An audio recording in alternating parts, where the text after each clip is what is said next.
Salam sehat Bapak Ibu sekalian. Kita berjumpa kembali di hari ini, hari Rabu, 15 Agustus 2021. Kita kembali memohon pertolongan Tuhan, kita berdoa. Kami bersyukur dan berterima kasih ya Tuhan. Biarlah nama Tuhan kami permuliakan di tengah-tengah kehidupan kami. Dan nama-Mu lah yang terus kami gaungkan saat kami bersyukur menerima berkat dari Tuhan. Bimbing kami dengan kuasa Roh Kudus-Mu dalam nama Yesus kami berdoa. Amin. Saudara-saudaraku sekalian, firman Tuhan hari ini di hari Rabu 15 Desember 2021 bertajuk Tuhan datang dengan kekuatan dan tangan yang berkuasa. Teks bacaan diambil dari Yesaya 40 ayat 10. Demikian bunyinya. Lihat, itu Tuhan Allah. Ia datang dengan kekuatan dan dengan tangannya ia berkuasa. Lihat, mereka yang menjadi jeripayahnya ada bersama-sama dia, dan mereka yang diperolehnya berjalan di hadapannya.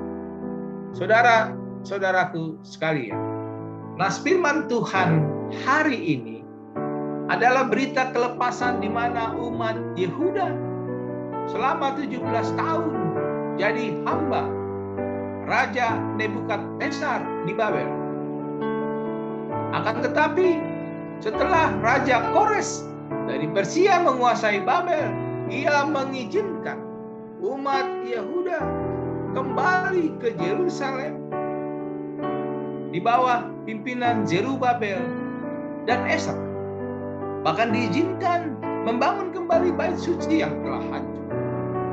Namun, sesuai konteks Natal yang akan kita rayakan sesaat lagi dalam hitungan hari, bahwa renungan kita pagi hari ini berfokus tentang kehadiran Yesus ke dunia menjadi anak tunggal Allah untuk menebus manusia dari belenggu dosa, dan untuk itulah Yesus lahir ke dunia menjadi sama dengan manusia. Saudara-saudaraku yang dikasihi Tuhan, pada minggu-minggu Advent ini kita mempersiapkan diri menyambut pesta Natal, memperingati hari kelahiran Tuhan kita Yesus Kristus. Walau masih dalam masa pandemi COVID yang belum usai, bahkan kita tidak tahu kapan berakhir, tetapi tampak semarak dalam menyambut Natal tahun 2021 ini, seperti memasang dan merangkai pohon Natal beserta aksesorisnya, tidak hanya di gereja-gereja, namun di rumah-rumah tempat tinggal kita masing-masing, pusat perbelanjaan atau mal, dan di tempat-tempat lainnya. Bahkan perayaan Natal di gereja sudah mulai pada minggu Advent di awal bulan Desember dengan melaksanakan Natal kategorial. Saudara-saudaraku, saat seperti ini teringat dulu saat masih indah pada waktu saya kanak-kanak, adanya kesibukan latihan Natal, latihan menyanyi Natal, persiapan bagi orang tua, membeli baju dan sepatu baru untuk anak-anaknya, dan ibu-ibu tidak ketinggalan untuk membuat kue Natal, menunjukkan bagaimana antusiasnya orang Kristen menyambut Natal. Paradoks dengan kesibukan yang disebutkan di atas, justru pada saat menjelang kelahiran terjadi suasana mencekam atas dua sejoli yang masih bertunangan, yaitu Yusuf dan Maria yang mengandung bayi Yesus, di mana menurut kitab Injil menuliskan bahwa bayi Yesus lahir di kandang domba di dalam palungan di Bethlehem, terbungkus lampin seadanya. Ini ironis bagi bayi Yesus kan harus segera dibawa Maria dan Yusuf mengungsi ke Mesir atas petunjuk malaikat, sebab kelahiran bayi itu telah diketahui Raja Herodes sebagai penguasa di Yudea dari orang Majus yang datang dari timur ke Yerusalem, yang terlebih dahulu menemui dia sebelum menjumpai bayi yang baru lahir. Raja Herodes sangat khawatir dengan berita yang disampaikan oleh orang Majus tentang kelahiran Mesias yang akan membebaskan umatnya dari penderitaan dan belenggu dosa. Sehingga dia punya niat jahat, ingin membunuh seluruh bayi, sebab ia khawatir kehilangan kekuasaannya.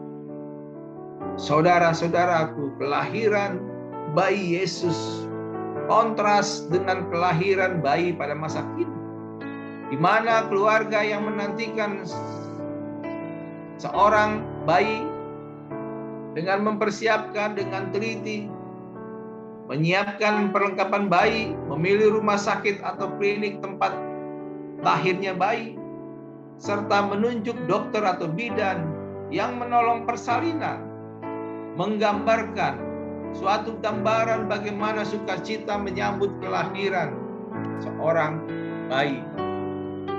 Dan pada dahulu malaikat Gabriel yang menyampaikan berita kelahiran itu kepada Yusuf dan Maria.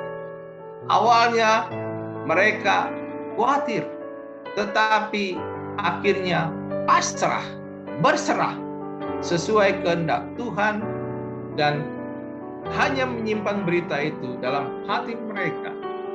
Demikian juga kehadiran bala tentara surga yang menyampaikan berita itu kepada para gembala di padang Efrat dan menyuruh mereka melihat bayi yang baru lahir itu. Sesungguhnya Nabi Yesaya bin Amos telah bernubuat akan datangnya Mesias 600 tahun sebelum Yesus lahir. Pesan Tuhan yang disampaikan lewat Nabi Yesaya sangat jelas bagaimana Raja Damai, dan firman Tuhan itu berkata, kelahiran Raja Damai, sebab seorang anak telah lahir untuk kita, seorang putra telah diberikan kepada kita, lambang pemerintahan ada di bahunya, dan namanya disebut Penasehat Ajaib, Allah yang perkasa, Bapa yang kekal, Raja Damai.